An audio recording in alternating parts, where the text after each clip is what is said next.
आज रंजीत भोसले जी की कुंडली है मेरे सामने और इनका ये क्वेश्चन है कि ये किस तरीके से करियर इनका ग्रो करेगा और इनको जो है अभी जॉब मिलेगी या नहीं मिलेगी।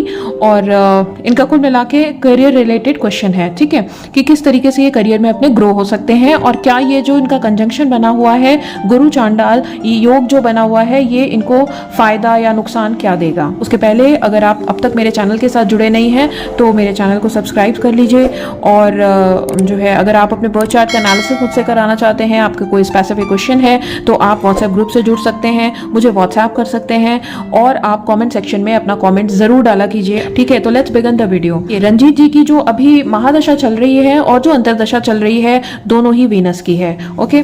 और इनको जो है ये सबसे पहले जानना चाहते हैं कि इनका प्रोफेशनल जो ग्रोथ है वो कैसे होगी या इनको जो है अभी जॉब मिलेगी या नहीं मिलेगी। तो अभी जॉब मिलेगी या नहीं इसका हम नेट जो है वो ट्रांजिट से स्टडी करेंगे, तो इसको मैं आगे बताऊंगी कि ट्रांजिट को कैसे देखेंगे। और दूसरा मैं इनका कर्म कैसे, मतलब इनकी जो प्रोफेशनल लाइफ है वो किस तरीके से ग्रो होगी उसके लिए आइए देखते हैं। सबसे पहले आप सब जानते हैं कि जो सैटर्न होता है वो हम कर्म कारक ग्रह है। सैटर्न से ही ये जानते हैं हम कि कोई इंसान प्रोफेशनली उसको क्या करना चाहिए और वो किस तरीके से क्या करे कि उसका प्रोफेशन ग्रो हो, ओके। तो सैटर्न से सबसे पहले हमको एक स्ट्रिंग बनानी है। तो स्ट्रिंग कैसे बनती है उसको आप इस वीडियो में देख सकते हैं। इस वीडियो को जरूर जाके देखिएगा, इससे आपको पता चलेगा कि स्ट्रिंग किस तरह से बनाई जाती है और क्यों बनाई जाती है। फाइन, तो ये अगर सैटर्न से स्ट्रिंग बनाई जाए तो मुझे ये 3 प्लैनेट मिले हैं जिसको मैंने ऑलरेडी लिख लिया है और ये डिग्री वाइज लिखा है जिसको कि आप देख सकते हैं। तो यहाँ पर आपको एकदम साफ नजर आ रहा है कि सैटर्न और जुपिटर की युति बनी हुई है जो कि बड़ी ही क्लोजली कंजंक्ट है। तो इससे ये पता चल रहा है कि इस नेटिव का जो प्रोफेशन है वो तब ग्रो होगा जब ये जुपिटर के गुणों को यूज करेगा। अब जुपिटर के गुण सिंपल है कि इनको स्पिरिचुअल होना पड़ेगा, इनको इथिकल रहना पड़ेगा हमेशा, इनको एक जो होता है ना कि गॉड फियरिंग, गॉड लविंग, एकदम बिल्कुल इथिकल इंसान, जितना इथिकल रहेंगे उतना इनका प्रोफेशन ग्रो होगा। और इसके लिए एक इनके लिए रेमेडी भी है कि अगर ये कोई भी एक स्पिरिचुअल बुक लें, जैसे कि हमारे सनातन धर्म में गीता है, तो अगर ये गीता की ही स्टडी हमेशा करें या गीता की जो बातें हैं, गीता के 18 अध्याय जो हैं, अगर वो उसको सुनते भी रहें, उसके श्रवण मात्र से भी इनका जो सैटर्न अच्छा ग्रो होने लगेगा, इनका काम अच्छा ग्रो होगा। लेकिन अब इनके लिए लाइफ में चैलेंजेस हैं। देखिए इनका जो ये गुरु चांडाल योग है जो कि इनके 4th हाउस में बना हुआ है, यही इनके लिए सबसे बड़ा चैलेंज है। ये एक ऐसा कंजंक्शन है जिसको अगर आप पॉजिटिवली यूज कर पाए तो आपकी लाइफ जो है वो बहुत अच्छी ग्रो हो सकती है। और अगर आपने इसको नेगेटिवली यूज किया या अगर आप इसको राइटली अलाइन नहीं कर पाए तो आपको ये बहुत ज्यादा प्रॉब्लम भी दे सकता है, ठीक है। इस कॉम्बिनेशन से ना जो जातक में एक पिक्यूलर्स या नेचर डेवलप होता है वो ये होता है कि ये जो कॉम्बिनेशन है ये नेटिव को एक तरीके की इनसिक्योरिटी भी देता है। इनसिक्योरिटी कैसी, जैसे कि वो या तो अंधेरे से बहुत डरेगा या तो फिर वो किसी चीज़ को लेकर, जैसे होता है ना बार बार रीचेक करना, लॉक को रीचेक करना, ताला बंद हुआ कि नहीं देखना, हाथ साफ से धुला कि नहीं ये देखना, ये जो एक नॉर्मल इंसान से ज़्यादा एंजाइटी, इनसिक्योरिटी जो होता है ना वो भी ये जो कॉम्बिनेशन है वो देता है। तो इस तरह के योग वाले बहुत अच्छे टीचर भी हो सकते हैं, फाइन, क्योंकि ये गुरु की क्वालिटी को एक्सप्लोसिव फॉर्म में बढ़ा देता है। तो ये आपका गुरु टीचिंग है और टीचिंग को ये बढ़ा देना, तो आप टीचिंग अच्छा कर सकते हो। इसके अलावा अगर ये जो कॉम्बिनेशन है ये आपको बेनिफिशियल आपके लिए तब होगा जब आप राहु के जो ट्रेट्स हैं उसको आप ठीक तरीके से यूटिलाइज करोगे। जब राहु आपको इल्यूजन देता है, राहु आपको भ्रम देता है, राहु अनइथिकल कामों की तरफ आपको प्रोवोक करेगा, राहु आपको होम कंफर्ट में रहने के लिए पुश करेगा, आप अपने होम कंफर्ट को छोड़ ही नहीं पाओगे इतना ज़्यादा।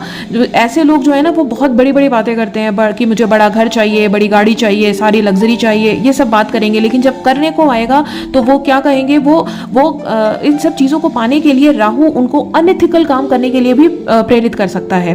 तो आपको इसी चीज से बचना है क्योंकि आपको ये याद रखना है कि आपका सैटर्न विद जुपिटर कंजंक्ट है। तो जैसे ही आप राहु की बात मान के अनएथिकल हो गए आपका काम नीचे डाउनफॉल होने लगेगा। तो आपको राहु को हर हाल में कंट्रोल करना है। और आप देख सकते हैं कि राहु की डिग्री सबसे ज्यादा कम है। तो जैसे ही आप राहु को यूटिलाइज करोगे, सैटर्न जो आपका कर्म कारक ग्रह है वो अपने आप इंप्रूव होने लगेगा। तो आपको राहु को कैसे यूज करना है, राहु को यूज करने के 3-4 तरीके हैं। जैसे आप अपने जन्म स्थान से कहीं दूर शिफ्ट होइए जहां पूरा कल्चरल डिफरेंस हो, ठीक है।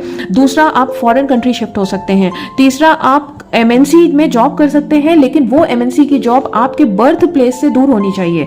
ठीक है, जैसे आपका महाराष्ट्र में जन्म है तो आप महाराष्ट्र में किसी एमएनसी में जॉब ना करिए, आप एमएनसी में, आप उसी एमएनसी में जॉब कीजिए, लेकिन आप स्टेट अपना चेंज करा लीजिए, जिससे कि आप जन्म स्थान से जैसे ही दूर होगे, जहाँ पे बिल्कुल कल्चरल डिफरेंस होगा, जहाँ की लोकल लैंग्वेज अलग होगी, तो आप वहाँ पे आपका जो लक है, लक फैक्टर, वो तुरंत ही आपका साथ देने लगेगा और आप ग्रो होने लगोगे।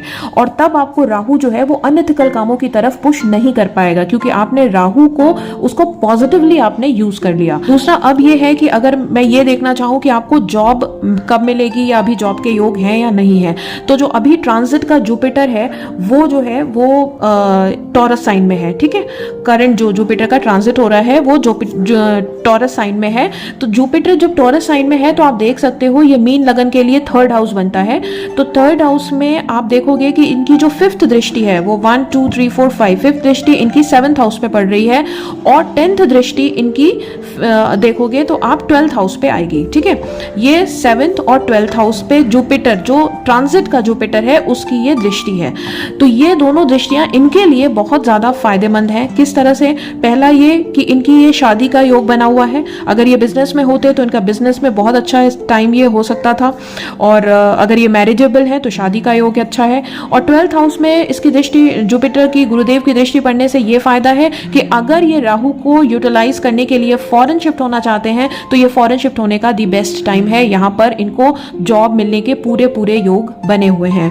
दूसरा इनका ये क्वेश्चन था कि वीनस की महादशा में इनको धन की प्राप्ति कैसे होगी। तो आप ये देख सकते हैं कि वीनस इनका 5th हाउस में बैठा है, और वीनस जो है वो मून के साथ बैठा है। ठीक है, तो वीनस और मून का जब भी कॉम्बिनेशन होता है तो ये है कि इस जातक को धन तब मिलेगा जब माँ का आशीर्वाद होगा। कंटिन्यूअस मदर की ब्लेसिंग इनके लिए कंपलसरी है। ठीक है, तो ये माँ की काफी इज्जत करें और उनका सम्मान करें और लगातार उनकी ब्लेसिंग लें, तो इनके लिए एक बहुत अच्छा कॉम्बिनेशन है ये। जैसे जैसे ब्लेसिंग लेते जाएंगे इनकी जो है वो ग्रोथ होती जाएगी। लेकिन यहाँ पर ये आफ्टर मैरिज एक चैलेंज होगा इनके लिए, क्योंकि मून और वीनस साथ में होना यानी एक ऐसा कॉम्बिनेशन है जो घर का कलेश देगा, क्योंकि वीनस जो है इनकी डिग्री, वीनस की डिग्री मून से ज्यादा है। तो जो इनकी वाइफ होंगी उनके अंदर भी मदरली जो केयरिंग होगा वो बहुत केयरिंग होंगी, तो उससे ऐसा हो सकता है कि इनकी मदर को इनसिक्योरिटी की फीलिंग हो, जो अल्टीमेटली फिर वो क्लैशेस में जो है वो दिखे। तो उस क्लैश से बचने के लिए भी और राहु को यूटिलाइज करने के लिए भी, अगर ये अपना स्टेट चेंज करते हैं या अपना जो होम टाउन से दूर जाते हैं या फॉरेन सेटल होते हैं, तो वो इसकी भी रेमेडी हो जाएगी और यहाँ पे भी रेमेडी हो जाएगी। यहाँ पर मैं एक रेमेडी इनको और देना चाहूंगी, ये इनकी मार्स है। मार्स को हम कहते हैं फिजिकल स्ट्रेंथ, है ना, आपका जो बॉडी का फिजिकल स्ट्रेंथ होता है उसको मार्स कहते हैं। तो वो मार्स के साथ केतु का होना ये बता रहा है कि इनको जो शारीरिक शक्ति है वो कब बढ़ेगी, जब ये केतु की टेंडेंसी को अपनाएंगे। अब केतु की टेंडेंसी मतलब योगा करें या फिर मेडिटेशन कर सकते हैं, योगा, मेडिटेशन या फिर वॉक। ठीक है, ये सारी चीजें अगर ये केतु की अपनाएंगे, यहाँ पे इनको जिम या हैवी वेट ट्रेनिंग ये सब करने की जरूरत नहीं है। यहाँ पे ये केतु वाले काम करें, ये सब काम करेंगे तो इनका फिजिकल स्ट्रेंथ बढ़ेगा और साथ में प्रोफेशन भी ग्रो होगा। इनका जो जन्म नक्षत्र है उसके हिसाब से इनके लिए जो बेस्ट डायरेक्शन है वो है ईस्ट। इनके लिए जो पीपल का पेड़ होता है, ठीक है, जो पीपल का ट्री होता है उस पे जल देना इनके लिए सारी जिंदगी ये जल इनको देना चाहिए। शाम के वक्त 8 बजे से पहले पीपल के पेड़ के नीचे जाकर इनको दिया जलाना चाहिए और जल देना चाहिए। इसके अलावा इनको विष्णु जी की आराधना हमेशा करनी चाहिए, विष्णु जी की आराधना करें। और साथ ही यहाँ पर जो मैंने कहा ना, इनको गीता का स्टडी हमेशा करें, गीता की बुक रखें, गीता का पाठ करें। विष्णु जी की फोटो भी अपने साथ हमेशा के लिए रख सकते हैं, ये इनको काफी ज्यादा प्रोफेशनली ग्रो कराएगा। आई होप कि I have answered everything. Ranjit ji, if anything is left, you can again come back to me and ask. Thank you so much.